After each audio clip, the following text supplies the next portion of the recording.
여러분, 요한복음에는 7가지의 표적이 있고 7가지의 예수님의 자기 선언이 담겨져 있습니다.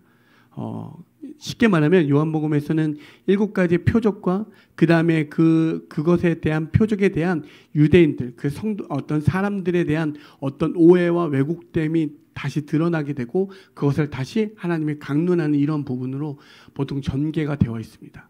그렇죠?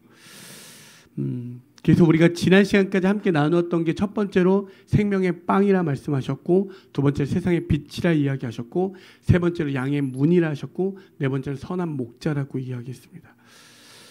길을 잃어버린 한 마리 어린 양을 위해서 기꺼이 자기 목숨을 내어주신 그 예수님의 그 사랑을 우리 요한복음을 통해서 우리는 배우게 되었죠. 그렇죠? 그리고 그 예수님께서 우리에게 내가 선한 목자니 너희도 오늘날의 작은 선한 목자가 되어 그 삶을 살아내라고 이야기합니다. 야고보서 1장 27절을 보시면 하나님 아버지 앞에서 정결하고 더러움이 없는 경건은 곧 고아와 가부를 그 환난 중에 돌보고 또 자기를 지켜 세속에 물들지 아니하는 그것이니라 라고 되어 있습니다. 여러분, 여기에서 하나님 아버지 앞에서 정결하고 더러움이 없는 경건이라는 이 경건이란 말은 헬라어로 드레스케이아라고 제가 많이 여러분에게 우리 성도들에게 많이 소개했습니다. 경건, 그 말뜻의 헬라어의 이 말의 의미를 찾아보면 곧 하나님께 예배드리기에 가장 무흡한 상태, 그러니까 하나님께 예배드리기에 가장 완벽한 상태는 첫 번째로 고아와 과부를 환난 가운데 돌보고 두 번째로 세속에 물들지 아니하는 것이라고 이야기합니다. 여러분, 세속을 살아가는데, 그러니까 이 세상을 살아가는데 물들지 아니할 수 있는 방법은 없습니다. 그렇죠? 우리가 세상을 살아가는데 여러분이 어떤 전공을 하고 많은 어떤 삶과 환경과 배경들이 있는데 그것을 어떻게 무시하면서 살 수 있습니까? 그런데 그것에 물들지 아니하는 방법은 곧 무엇이냐면 하나님과의 연합이고 예수 그리스도의 연합이겠죠. 두 번째는 그것이 삶에 실천되어서 나타나는 것은 환난 가운데, 환난이라는 건 내가 내 뜻대로 할 수 없는 상황, 내가 어려움과 고난과 역경 속에 있는 그 상황, 그런 놓여있는 상황, 그러니까 불리한 상황, 어려운 상황, 되게 지고 있는 상황, 패배 같은 그 상황 속에서 누구를 돌보라고 이야기하냐면 고아와 과부를 돌보라라고 이야기합니다. 당시의 고아와 과부는 여러분도 아시겠지만 저주받은 자, 그냥 당연히 세상의 질서에서는 그들은 버림받아도 되고 그냥 상관없음에 있는 자리에서 살아도 된다라고 이야기하는 그러한 자들을 돌보라라고 이야기하고 있습니다. 그것이 하나님의 뜻, 예배드리기에 가장 완벽한 자들의 모습이라고 이야기합니다.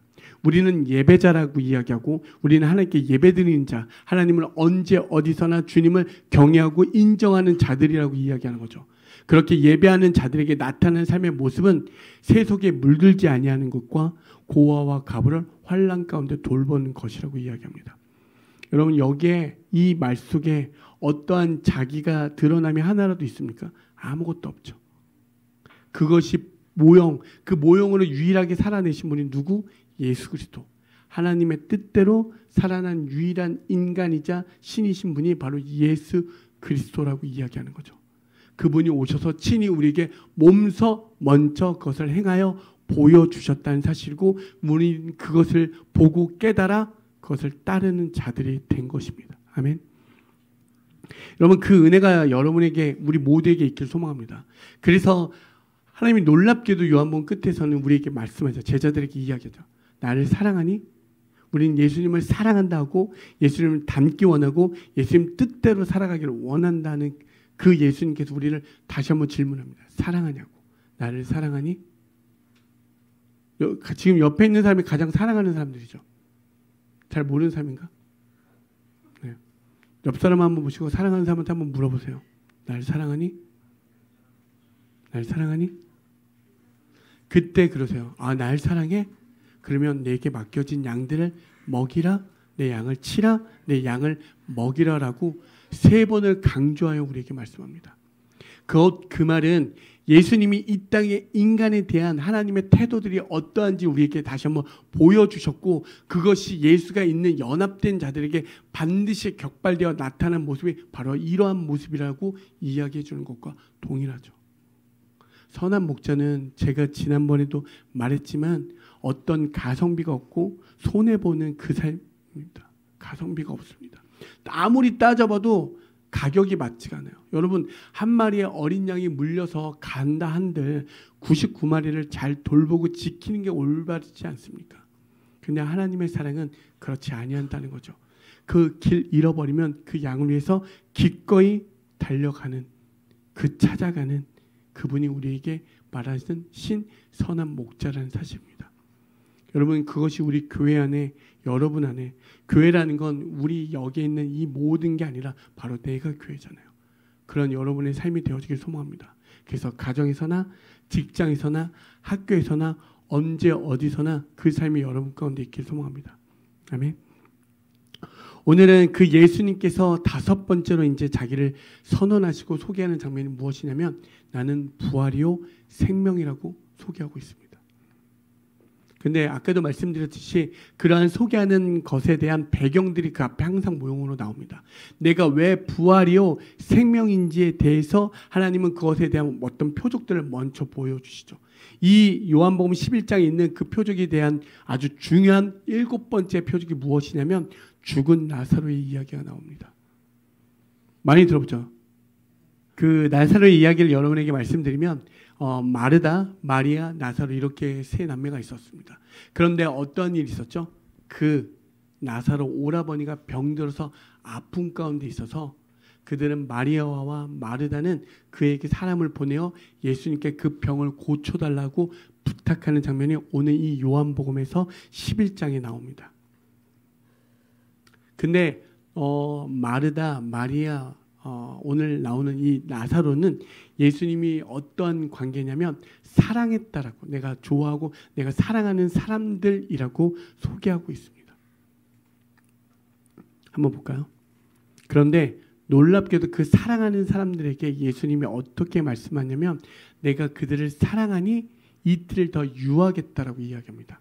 그 말을 다시 말하면 병을 고쳐달라고 왔잖아요. 그러면 당장이라도 빨리 속히 가서 그 병을 고쳐줘야 되는데 내가 지금 이 자리 그 소식을 들었지만 잠깐 이틀 더 머무르겠다라고 이야기합니다.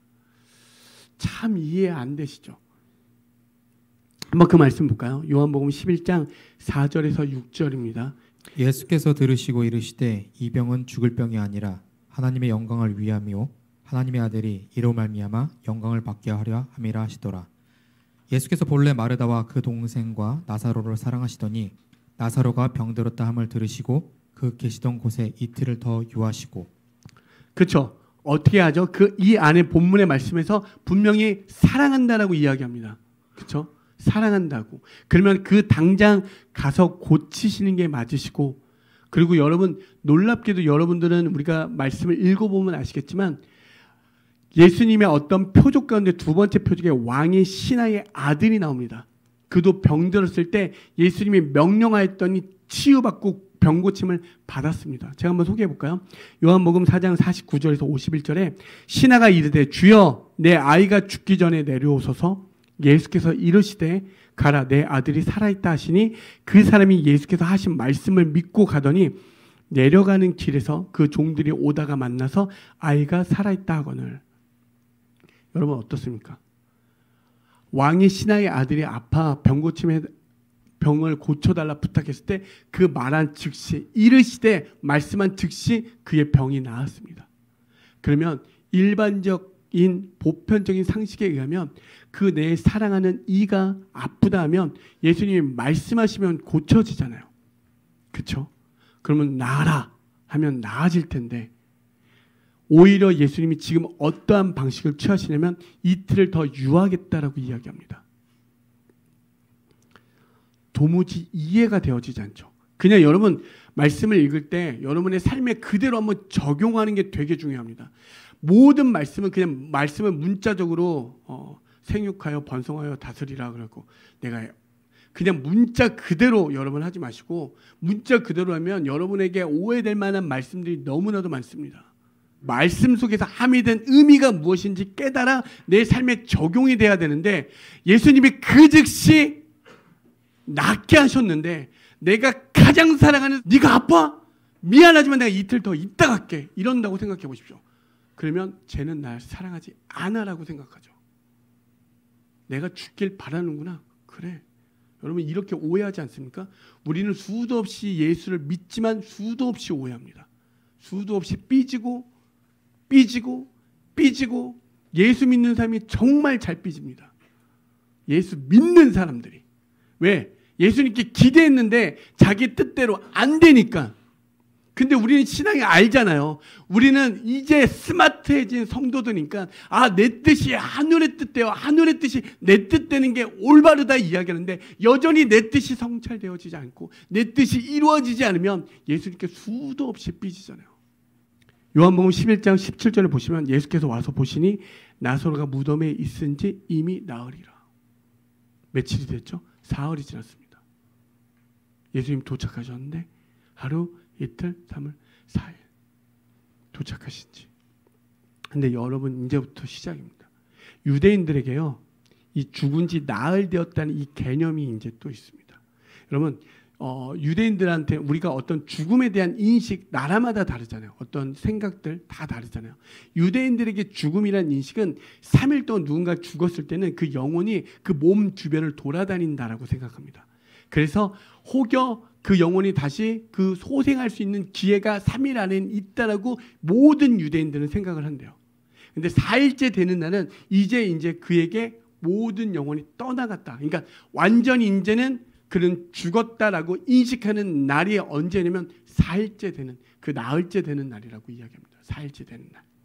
그러니까 곧 지금 예수님이 그 무덤 가운데 도착한 그 나흘이란 개념은 무엇이냐면 이 사람은 절대 살아날 수 없다라는 것을 이야기해 주고 있는 거예요. 그러니까 어떠한 방법, 어떠한 의식, 어떠한 모든 시도를 통해서도 그는 살아날 수 없는 그 상태. 여러분 여기 있는 이 말씀을 통해서 여러분 우리가 무엇을 발견해야 되냐면 우리가 말씀을 읽어서 알지만 그 죽은 나사로는 예수님께서 살리십니다. 이미 그 결과 여러분 그 결말을 우리는 알고 있잖아요. 어떻게 보면 이미 재방송을 우리는 보고 있는 것과 같습니다. 이미 승패가 나 있는 이미 승리한 모든 결과를 알매도 불구하고 여전히 왜 내 삶은 지고 있나라는 것 때문에 우리는 수도 없이 그 재방송을 보면서 나는 왜 지고 있습니까? 이렇게 따지고 있는 아주 멍청한 짓을 하고 있는 것과 같죠. 곧 다시 말하면 여러분 여기에서 있는 말씀 무엇이냐면 내 뜻대로 지금 내 뜻대로 어떤 모든 것 가운데 있지만 아무것도 성찰되어지고 이루어지지 않지만 하나님은 지금 어떠한 길? 가장 선한 길로 우리를 인도하고 있다는 사실입니다. 왜? 반드시 그들의 목적은 무엇이었습니까? 그 나사로를 살리는 일이었잖아요. 근데 어떻게 했죠? 그 나사로를 살립니다. 근데 그 방법적인 부분에서 그들과 예수님의 생각은 완전 첨예하게 다르죠.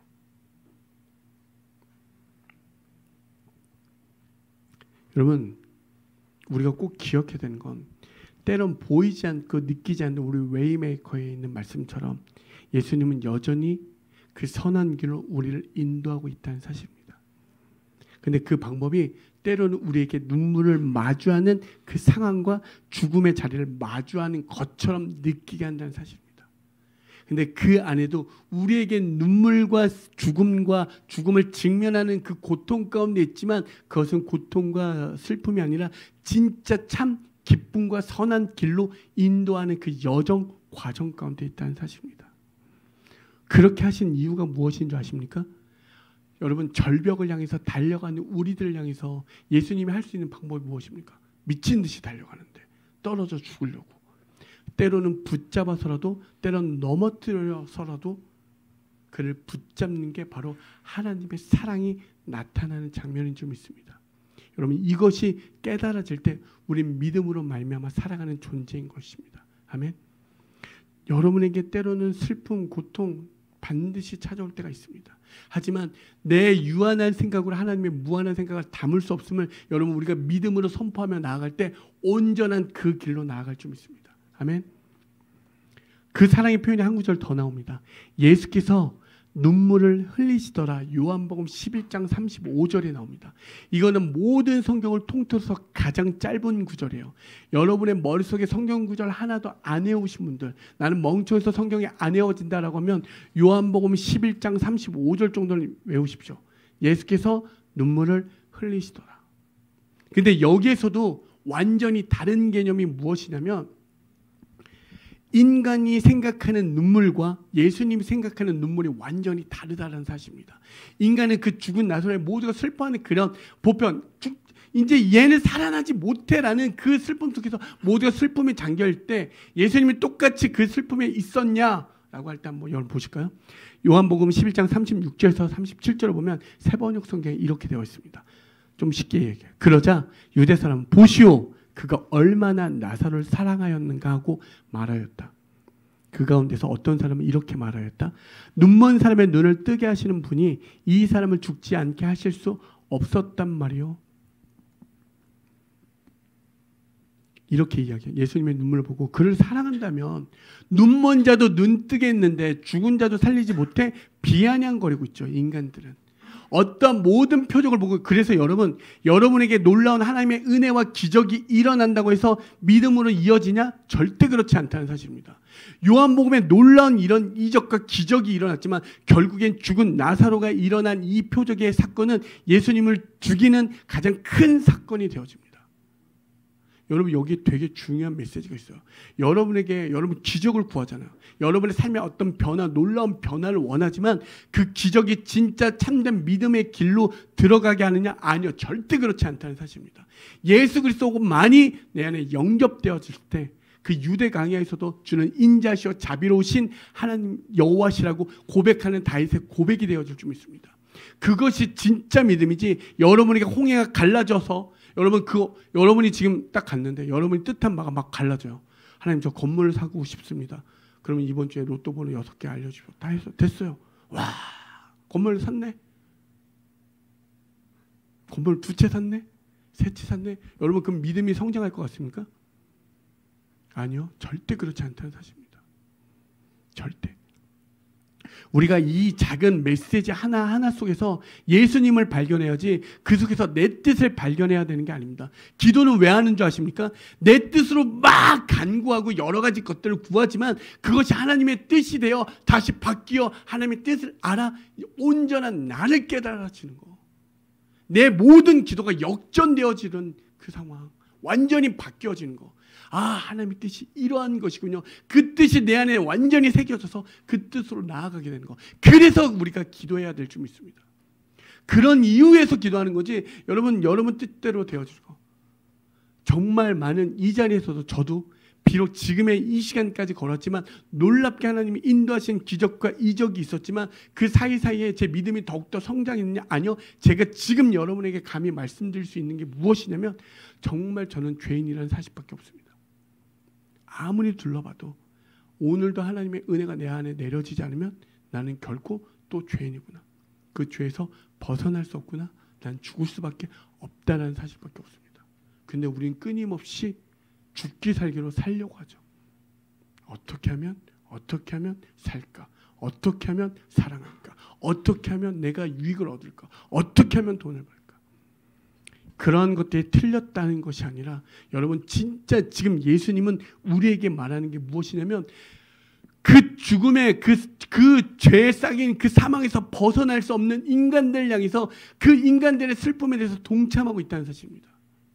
예수님은 이미 나사로를 살릴 계획이 그분에게 이미 작정되어 있습니다. 계획되어져 있습니다. 그러면 슬퍼할 일이 없는 거죠. 너희들이 울고 있을 때 자, 짠 하면 사는데 울 이유가 없는데, 인간들은 여전히 그 죽음 앞에서 면할 수 없는 존재에 대해서 하나님은 같이 동참하여 우리를 불쌍히 여기사 긍휼히 여기사 같이 울고 있다는 사실입니다. 이게 하나님이 신이 인간에 대한 태도와 자세, 마음들이 여기에 잠겨져 나와 있다는 사실입니다. 여러분, 은혜 아닙니까? 여러분, 여러분이 이제 누군가를 어떤 선생과 제자들이 되어 보시면 알겠지만, 누군가를 가르쳤는데 막 이런 경우 있어요. 제가 잘나서 이렇게 됐죠. 이런 경우에 사람 제자의 유형이 있고요. 어떤 유형은 선생님의 가르침 때문에 제가 이 자리에 왔습니다. 이렇게 말하는 이가 있습니다. 물론 대부분의 모든 올바른 선생들은 그래 네가 열심히 해서 이 자리까지 왔지라고 이야기하지만 그런 태도가 두 가지로 나누어집니다. 여러분 그게 어떠한 것을 뜻하는 건지 아십니까? 오늘처럼 예수님은 진짜 그들 향해서 이러한 마음인데 인간은 여전히 자기를 향해서만 슬퍼하고 자기를 위해서만 지금 이런 모습으로 나아가고 있다는 사실입니다. 신은 언제나 우리를 향해서 같이 동참하여 슬퍼하며 우리를 그 죽음의 앞에서 면할 수 없는 우리들의 존재를 하나님의 자리로 이끌어내기 위해 하나님의 의의 그 표현, 그 완성, 그 십자가의 길로 걸어가고 있는 모습을 나사로를 통하여 우리에게 말씀해 주고 있다는 사실입니다. 다시 한번 보면 여러분 오늘 예수님의 모든 표적과 이적은 이 땅에서 기적이 일어나고 놀랍잖아요. 많은 이들 오병이어 막 5,000명 먹고도 남을 만한 음식이 생기고 모든 기적이 성경에 수도 없이 기록되어 있지만 예수님은 너의 그 나사로의 병고침을 이야기하는 게 아니라 진짜 죽음과 삶과 죽음에 대해서 우리에게 말씀해 주고 있고 그것에 대한 어떠한 모형으로 그 예고편으로 누굴 이야기하면 나사로의 이야기로 예수님의 죽음과 부활을 우리에게 지금 말씀해 주고 있다는 사실입니다. 그냥 내가 아파요 주님. 나았습니다. 아멘. 이것도 은혜죠. 근데 그 은혜 일부분만을 지금 이야기하는 게 아니라 진짜 너희들이 살아있고 행복하지만 예수와 연합되지 않는 모든 것들은 죽음이라고 이야기하는 것이고 예수님과 연합되어진 그것만이 너희들이 지금 당장은 죽을 것 같고 고통이고 아픔이고 죽음을 면할 수 없는 존재지만 진짜 영원한 생명의 길로 간다는 것을 우리에게 말씀해 주고 있다는 사실입니다. 아멘. 그것을 나사로의 마지막 그 7번째 표적을 통해서 우리에게 말씀해 주고 있는 거예요. 너무나 높은 차원의 이야기를 우리에게 하고 있는 거예요. 그런데 우리가 고차원적으로 가면 어렵잖아요, 머리가. 그러니까 늘 사람들은 오해할 수밖에 없습니다. 어쩌면 우리도 그렇게 하나님이 우리를 그 생명의 길로 인도하지만 여전히 오해할 수밖에 없는 게 인간은 유한하고 연약하기 때문에 그렇다는 사실입니다. 요한복음 11장 23절에서 25절을 보시면 예수께서 이르시되 내 오라비가 다시 살아나리라. 마르다가 이르되 마지막 날 부활 때에는 다시 살아날 줄을 내가 아나이다. 예수께서 이르시되 나는 부활이요 생명이니 나를 믿는 자는 죽어도 살겠고. 아멘. 예수님이 말씀하시죠. 내 오라비가 살겠다라고. 그때 마리아가 무엇이라고 이야기합니까? 맞죠. 반드시 살아나겠죠. 미래의 일로 간주해버립니다. 지금 예수님은 지금 말하는 게 부활이요 생명이라 이야기하면 지금 살리겠다라는 그 말을 하는데 언젠가 때가 되면 살리시겠죠. 미래의 일로 간주해버리고 있다는 사실입니다. 그때 다시 말씀하시죠. 예수께서 이르시되 나는 부활이요 나를 믿는 자는 죽어도 살겠다라고 이야기합니다.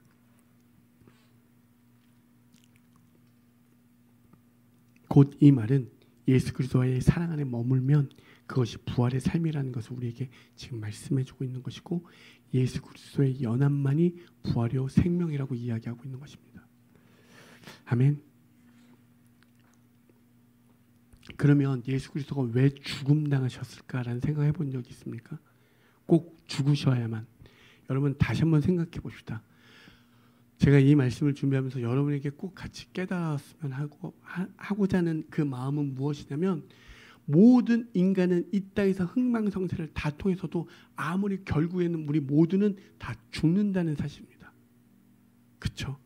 우리는 죽음을 피할 수도 없고 죽음을 면할 수도 없고 그렇죠? 모두가 죽음 앞에서는 아주 무력한 존재임을 이 나사로의 죽음 앞에서 우리에게 보여주고 있잖아요. 그때 예수님은 그것을 예고편이라고 이야기했죠. 그런데 놀랍게도 이 땅의 모든 죽음 앞에서도 그 생명을 빼앗길 수 없는 존재가 딱 한 분 계십니다. 누구? 예수 그리스도. 예수 그리스도의 십자가에 달려 죽으셨지만 여러분 당장은 죽은 것 같지만 예수님은 부활하셨습니다. 이 땅의 모든 죽음과 모든 고통과 어떤 것을 가해도 그 생명은 빼앗길 수 없음을 우리에게 정확하게 나사로의 이야기를 통해서 말씀해주고 있다는 사실입니다. 예수님은 그냥 이 땅에서 너의 병고침 정도가 아니라 진짜 살아있는 게 무엇인지, 진짜 죽어있는 게 무엇인지를 바로 오늘 이 말씀을 통해서 우리에게 말씀해주고 있다는 사실입니다. 그래서 우리의 예수 그리스도를 믿는 모든 사람에게 나타나는 것은 무엇이냐면 예수를 올바르게 믿잖아요. 그때 비로소 자기의 올바른 인식들이 생겨납니다. 내가 살아있지만 죽은 존재군요.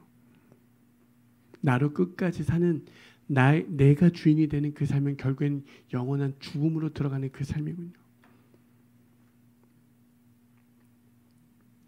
그리고 그러한 모든 이들에게 우리에게 나타나는 것은 하나님의 은혜 없이는 우리는 살아갈 수 없는 존재임을 고백하게 되고, 바로 그 마태복음 5장에 나와 있는 하나님, 제가 바로 심령이 가난한 자, 하나님의 은혜 없이는 살아갈 수 없는 존재입니다.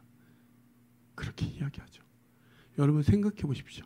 아무리 하나님의 큰 은혜가 있어도 여러분의 뜻한 바에 조금이라도 이루어지지 않으면 금세 어떻습니까? 여러분의 마음에 어떠한 것으로 채워집니까? 예수가 내가 언제 믿었느냐, 이 안에 가득한 그 검은 그림자가 가득하지 않습니까? 여러분 진짜로 하나님의 은혜로 살아가는 그 연합된 자들의 모든 모습은 오늘 잠시 잠깐 1분 1초라도 내가 하나님과 분리되어지면 난 죽을 수밖에 없는 존재임을 깨달아지는 그 삶인 줄 믿습니다. 그러한 삶이 나타나는 그 장면이 빌립보서 3장 7절에서 12절에 나옵니다. 빌립보서 3장 7절에서 12절, 무엇이든지 내게 유익하던 것을 내가 그리스도를 위하여 다 해로 여길 뿐더러 또한 모든 것을 해로 여김은 내 주 그리스도 예수를 아는 지식이 가장 고상하기 때문이라. 내가 그를 위하여 모든 것을 잃어버리고 배설물로 여김은 그리스도를 얻고 그 안에서 발견되려 함이니 내가 가진 의는 율법에서 난 것이 아니요 오직 그리스도를 믿음으로 말미암은 것이니 곧 믿음으로 하나님께로부터 난 의라. 내가 그리스도와 그 부활의 권능과 그 고난의 참여함을 알고자 하여 그의 죽으심을 받아 어떻게 해서든지 죽은 자 가운데서 부활에 이르려 하노니 내가 이미 얻었다 함도 아니요 온전히 이루었다 함도 아니라 오직 내가 그리스도 예수께 잡힌 바 된 그것을 잡으려고 달려가노라. 아멘. 내가 유익으로 구했던 모든 것들을 배설물로 여겨지는 그 삶. 여러분 진짜 예수와 연합되진 삶의 그 모습의 삶의 모습이 드러나는 장면이 바로 오늘 이 빌립보서 3장 7절에서 12절에 나와 있습니다. 내가 가장 소중하게 여겼던 것, 내가 진짜 이것만큼은 하나님 빼앗길 수 없는 그것이 어떠한 존재로 전락해버리는 거, 배설물로 여겨지는 거. 여러분 배설물을 여러분 갖고 살지는 않잖아요. 배설물을 흘려보내야 되잖아요. 여러분 오늘 예수를 만난 모든 사람들에게 이 은혜가 오늘 이 자리에 있는 분들에게 일어나길 소망합니다. 정말 이 은혜가 여러분에게 있길 소망합니다. 이것이 바로 예수 그리스도를 아는 삶이요, 예수 그리스도와 연합된 삶이요, 이것이 바로 부활의 신앙, 이게 생명 있는 신앙인 줄 믿습니다. 아멘. 모두가 죽었다 여겨지는 그 나사로의 삶 속에서 이제 그리스도는 진짜 예수와 연합되어진 그 사람은 영원한 생명, 슬픔과 곡함과 다툼이 없는 그 하나님의 나라로 입성하여 영원히 하나님과 거한 그 삶을 살겠다는 것을 다시 한번 나사로의 이야기를 통해서, 곧 그 이야기는 예수 그리스도의 십자가의 죽음과 부활로 우리에게 이야기해 주고 있다는 사실입니다. 우리는 되게 놀라운 사실을 지금 경험하고 있고 누리고 있고 깨달아지고 살아가는 존재인 줄 믿습니다. 이 은혜가 우리 모두에게 있길 소망합니다. 정말로 우리의 신앙이 그냥 하나님 어떻게 하시겠죠가 아니라 오늘 그 살아계신 하나님이 내 안에 믿어져 그 부활신앙으로 살아가시는 저와 여러분이 되어지길 소망합니다. 예수님께서 이렇게 이야기하죠. 무릇 살아서 나를 믿는 자는 영원히 죽지 아니하리니 이것을 내가 믿느냐? 이르되 주여 그리하이다. 주는 그리스도시요 세상에 오시는 하나님의 아들이신 줄 내가 믿나이다. 아멘. 여러분 이 마르다의 고백이 우리의 고백되어지길 소망합니다. 인문학에서 보면 메멘토 모리란 말이 있죠. 너는 반드시 죽을 거야 라는 이 말이거든요. 여러분 어떤 전쟁에서 승리하고 개선한 장군이 올 때 노예들을 시켜서 메멘토 모리라고 외치라고 이야기했습니다. 곧 그 말뜻은 무엇이냐면 네가 지금 승리에 도취되어 있지만 이 승리가 다음 전쟁에도 계속되어지지 않는다는 것을 이야기해 주는 것이고, 두 번째는 너는 비록 이 땅에서 그 승리의 쟁취를 통하여 부와 명예를 누릴지 몰라도 너는 반드시 죽는다는 것을 이야기해 주고 있다는 사실입니다. 결국 우리는 이 명제에서 벗어날 수 없잖아요. 모두가 죽는다는 사실. 그런데 성도들은 바로 예수님은 그러한 우리들에게 너희들의 죽음이 이 땅에 살아있지만 예수와 연합되지 않는 것들이 죽음이요, 비록 이 땅에서 죽어있는 것 같지만 예수와 연합되어 있는 자는 바로 부활이요 새 사람이요 생명 있는 자라고 우리에게 이야기해 주고 있다는 사실입니다. 그렇다면 우리 안에 예수를 기억하는 삶이 되어야 될 줄 믿습니다. 그리고 예수를 닮아가야 되는 삶이 될 줄 믿습니다. 예수를 따라가야 되는 삶인 줄 믿습니다. 그 삶의 정수의 끝이 무엇입니까? 하나님의 의의 표현, 예수 그리스도의 참된 그 마지막의 그 모습의 끝판의 모습은 바로 십자가의 삶입니다. 십자가의 삶은 내가 죽음으로 이르는 그것, 여러분의 패배의 자리, 뭔가 지는 자리, 아픔의 자리, 고통 자리인 것 같지만 잠시 잠깐 이 땅에선 가시적이지만 그건 진짜로 반드시 영원한 생명의 자리, 승리의 자리로 들어가는 줄 믿습니다. 아멘. 여러분 그 모습을 기억하시고 기꺼이 예수를 닮아가는 삶, 십자가의 삶으로 들어가시는 저와 여러분이 되어주기를 간절히 소망합니다.